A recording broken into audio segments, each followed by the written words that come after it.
Hello students, this is part 7th of the lesson The Rise and the Growth of the Company Power। इस lesson में जो है almost पूरा complete कर लिया हमने, ये रह गया है थोड़ा सा, ये इस वीडियो में कवर करने की कोशिश करेंगे। जुडिशियल एडमिनिस्ट्रेशन, न्यायिक प्रशासन। इन 1772 Warren Hastings introduced judicial reforms in India. 1772 में वॉरेन हेस्टिंग्स ने जो है भारत में जुडिशियल रिफॉर्म यानी जुडिशियल सुधार, जो न्यायिक व्यवस्था से संबंधित सुधार हैं, वो इंडिया में शुरुआत की उसकी। Each district was to set have diwani adalat. दीवानी अदालत वो अदालत जो सिविल कोर्ट जिसे कहा जाता है, इसमें सिविल केसेस को हैंडल किया जाता है, जैसे कि disputes related to the property and theft, जो चोरी हो जाती है प्रॉपर्टी से रिलेटेड जो केसेस हैं, या फैमिली इश्यूज़ हैं, डाउरी से रिलेटेड, इस तरह के जो हमारे घरेलू जो अपराध होते हैं उनसे रिलेटेड जो होता है, ये होता है हमारा सिविल कोर्ट का पार्ट।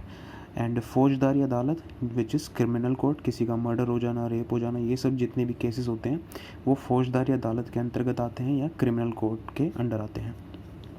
द दीवानी अदालत was presided over the collector. Collector के अंडर में आती थी दीवानी अदालत। Hindu and Muslim laws were to be applied for Hindus and Muslim respectively. अलग अलग लॉज थे हिंदुओं के लिए और मुस्लिम्स के लिए, वो उस हिसाब से ही उनको अप्लाई किया जाता था दीवानी अदालत में। नेक्स्ट है द फौजदारी अदालत और the criminal court was presided over the Indian officers of the company. अब फौजदारी अदालत का अधिकार क्षेत्र क्या था, उसमें किसको हैंड ओवर किए हुए थे वो राइट्स और अधिकार इंडियन ऑफिसर्स को थे। कंपनी में जो ऑफिसर्स होते थे उनको they got assistance from the qazis and muftis. उनसे असिस्टेंट या उनको सहायता मिलती थी काजीज से और मुफ्तीज़ से। In 1883 a law commission was appointed. 1833 में एक लॉ कमीशन बनाया गया। It was given the task to codification of Indian laws. उसको एक कार्य यह दिया गया कि इंडियन लॉज को, कानून को जो है कोड के रूप में दिया जाए, जैसे जिसे हम धाराएं बोलते हैं, जैसे डोरी की होती है 498A। तो इस तरह से कोडिफिकेशन का काम दिया गया और 1833 में एक ऐसा कमीशन इस्टेब्लिश किया गया। Consequently the Indian penal code was complied, और इंडियन पीनल कोड की शुरुआत की गई and led the ideal of one law for all. उसी ने ही इसको जो है इसकी शुरुआत की एक आदर्श के रूप में कि भाई एक लॉ, एक ही कानून होगा सभी के लिए। This meant that one uniform law would be applicable for both the Indians and the English in the matters of jurisdiction. इसका मतलब ये था कि एक ही तरह का कानून लागू होगा, चाहे वो ब्रिटिशर्स हैं या वो इंडियंस हैं, दोनों पे। नेक्स्ट है army. In order to have a sound system of administration it was necessary for the British to organise an efficient army. एक अच्छा एडमिनिस्ट्रेशन चलाने के लिए बहुत ज़रूरी था कि ब्रिटिशर्स एक आर्मी इस्टेब्लिश करे। द आर्मी वॉज ऑल्सो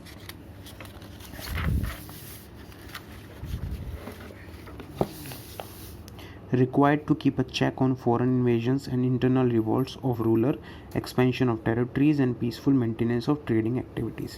किस चीज़ के लिए ज़रूरत थी कि फॉरेन इन्वेजन्स, कोई बाहरी आक्रमण हो रहा है उसको देखने के लिए, इंटरनल रिवोल्ट्स ऑफ रूलर्स, जितने भी जो हमारी क्रांतियां हैं, रिवोल्ट्स किए गए जो, उनके ऊपर नज़र रखी जा सके कि जो रूलर्स हैं, राज्यों के जो किंग वगैरह या रूलर जो रूल करते हैं प्रोविंसेस में, वो इंटरनल आंतरिक रूप से किस तरह से कोई रिवोल्ट तो नहीं कर रहे हैं, उनके अगेंस्ट कोई आंदोलन तो नहीं चला रहे हैं। एक्सपेंशन ऑफ टेरिटरीज़, अपनी टेरिटरीज़ को बढ़ाने के लिए, बढ़ाएंगे कैसे, हमला करके, तो उसके लिए भी आर्मी की ज़रूरत थी। और peaceful maintenance of trading activities, अपने व्यापारी गतिविधियों को शांतिपूर्वक चलाने के लिए उनको जो है आर्मी की ज़रूरत थी। The army mainly consisted of Indian soldiers और सीपॉयज़। सिपाही, सिपाही को बनाया गया, आई थिंक इंडियन सोल्जर्स उसमें होते थे। The higher ranks of the army were reserve for the Britishers. Soldiers जो सिपाही होते थे वो इंडियन होते थे, लेकिन हायर जो रैंक्स होती थी आर्मी में वो ब्रिटिशर्स के लिए होती थी। जैसे कि जो हमारी ऑफिसर रैंक स्टार्ट हो जाती है आर्मी में लेफ्टिनेंट से, लेफ्टिनेंट के बाद जो है कैप्टन होती है, कैप्टन के बाद मेजर, देन कर्नल, इस तरह से बढ़ते बढ़ते जो है फील्ड मार्शल सबसे हाईएस्ट पोस्ट होती है इंडियन आर्मी में। ये मैं आपको नॉलेज के लिए बता रहा हूँ। तो इस तरह से जो हायर रैंक्स होती थी वो होती थी सिर्फ ब्रिटिशर्स की, और सिपाही जो होते थे वो इंडियन रखे जाते थे। And Indian could not rise only to the rank of subedar. जो इंडियंस होते थे वो सूबेदार तक की रैंक तक जा सकते थे, उससे ऊपर नहीं। More attention was given to the infantry regiment of the army. ज़्यादा अटेंशन दी गई इन्फेंट्री रेजिमेंट पे आर्मी की। Soldier were trained in the European methods of warfare. जो यूरोपियन तकनीक, मेथड या विधियाँ जो होती थी यूरोप में अपनाई जाने वाली युद्ध के समय की, उनमें ट्रेनिंग दी जाती थी। Their lives were made more discipline. ज़्यादा डिसिप्लिन की लाइफ उनकी बनाई जाती थी। The army officers in Bengal were paid more than their counterparts in Bombay and Madras. Bengal में जो आर्मी ऑफिसर्स होते थे उनको ज़्यादा पैसा मिलता था जब बॉम्बे और मद्रास के कंपैरिजन में। फिर है हमारा police. Governor general Lord Cornwallis is credited to have established a regular police force in India। तो गवर्नर जनरल हमारे लॉर्ड कॉर्नवालिस, इनको क्रेडिट दिया जाता है एक रेगुलर पुलिस फोर्स इंडिया में इस्टेब्लिश करने के लिए। In from 1792 every district was divided into a number of thanas. 1792 में हर डिस्ट्रिक्ट में बहुत डिवाइड कर दिया गया डिस्ट्रिक्ट को, और उनमें थाने बनाए गए। दरोगा was the head of the थाना। जैसे कि जो SHO होता है, स्टेशन हेड ऑफिसर, उसको दरोगा कहा जाता था, उसको हेड ऑफ द थाना बनाया जाता था। He was assisted by policeman in the maintenance of law and order. और उसको असिस्ट करते थे policeman. The zamindars were deprived of their task maintaining peace in the district. Zamindar जो है वो डिप्राइव, वंचित रह गए थे कि वो टास्क उनको जो मिलता था कि भाई शांति बनाए रखनी है। तो दरोगाज वाज यूजुअली एन इंडियन, और दरोगा जो होते थे वो यूजुअली इंडियन होते थे।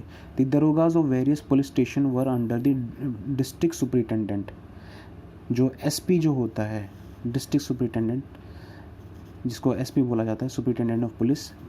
एट प्रेजेंट की बात करें तो जो एक IPS ऑफिसर होता है, उसकी जो नियुक्ति होती है, उसको फर्स्ट पोस्ट जो मिलती है वो SP की मिलती है। Who was generally a British.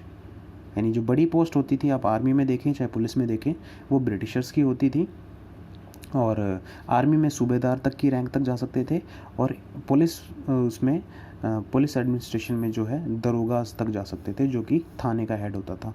लेकिन इसी तरह से उस डिस्ट्रिक्ट के अंदर जितने भी थाने आते थे उन सब का हेड जो है डिस्ट्रिक्ट सुपरिटेंडेंट होता था, जो कि ब्रिटिशर होता था।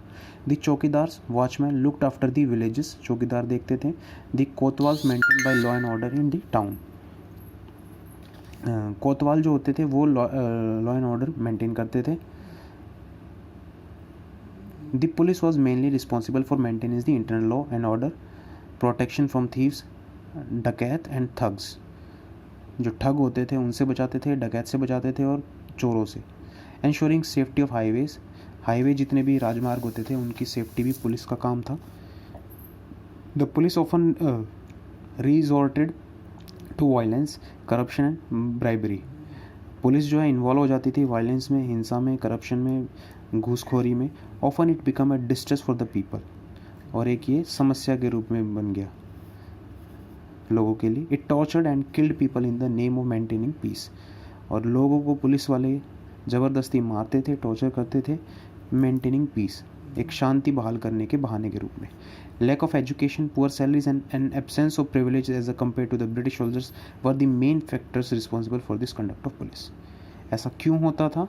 क्योंकि ब्रिटिशर्स के कंपैरिजन में एक तो कम एजुकेशन उनके पास थी, सैलरी कम मिलती थी, और एब्सेंस ऑफ प्रिविलेजेस, जितने भी अलाउंसेस जो होते हैं, प्रिविलेज यानी कि कुछ फ़ायदे हम कह सकते हैं एक तरह से, जो ब्रिटिशर्स को मिलते थे, जो हायर रैंक्स पे हमें मिलते हैं, लेकिन इंडियंस को नहीं मिलते थे। इसलिए जो इस तरह का कंडक्ट या बिहेवियर जो है पुलिस करती थी।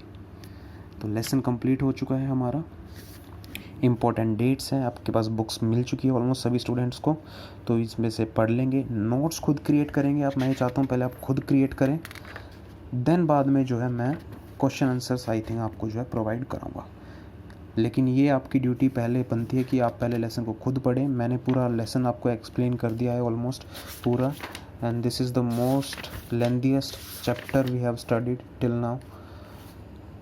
देखिए पेज नंबर 22 से स्टार्ट होकर के ये जो है